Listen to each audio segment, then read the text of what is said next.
When it comes to savings, there are different types of accounts and different types of goals that you might be saving for. Typically, you might have a single savings account where you stuff all your money and dip into it whenever you feel the need. The approach I like to take is to split my money up to match my goals and make it accessible in the time frame that I will need it for.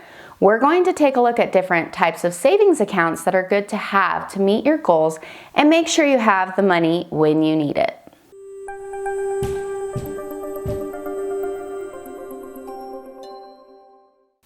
Hey there, I'm Cameron, co-founder of Triggator.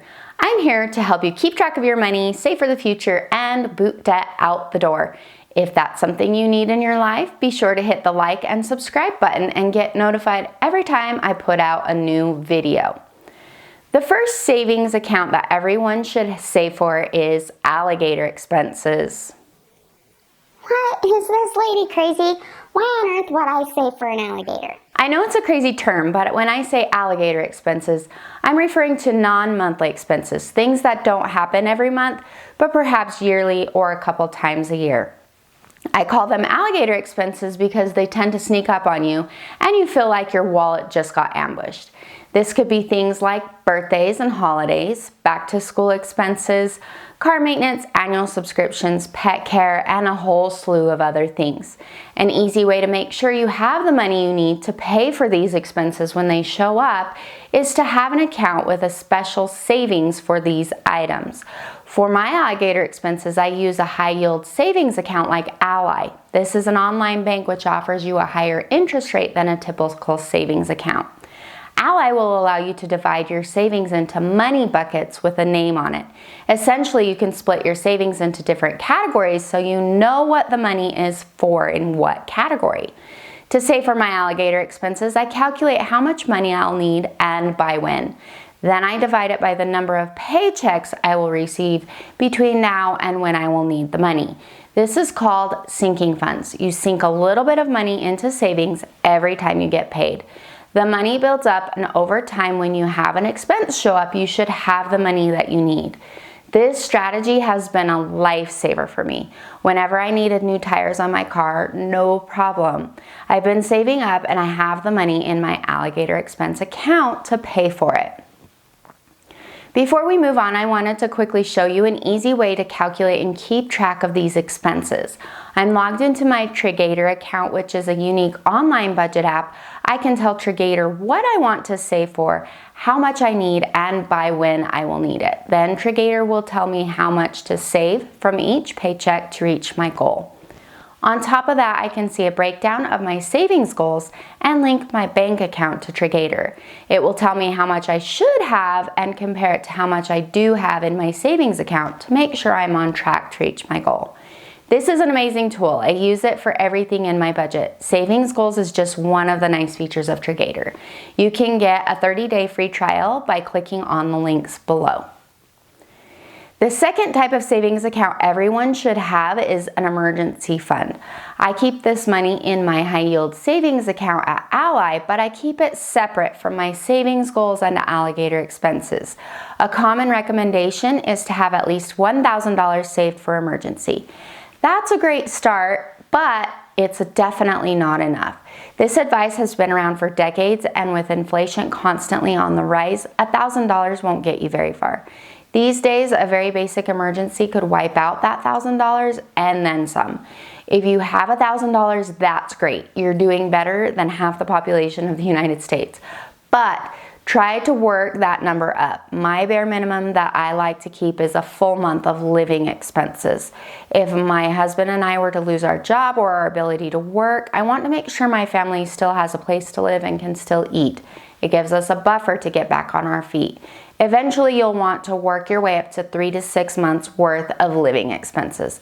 In any case, find a number that will make you feel comfortable. What would help you breathe easier and feel comfortable when an emergency happens? Because it's life. Emergencies will happen. Don't commingle this money with any of your other savings. This money is like insurance. It's only there if you absolutely have to spend it. I don't even consider a flat tire or car maintenance an emergency because cars need maintenance regularly. That comes from my alligator fund.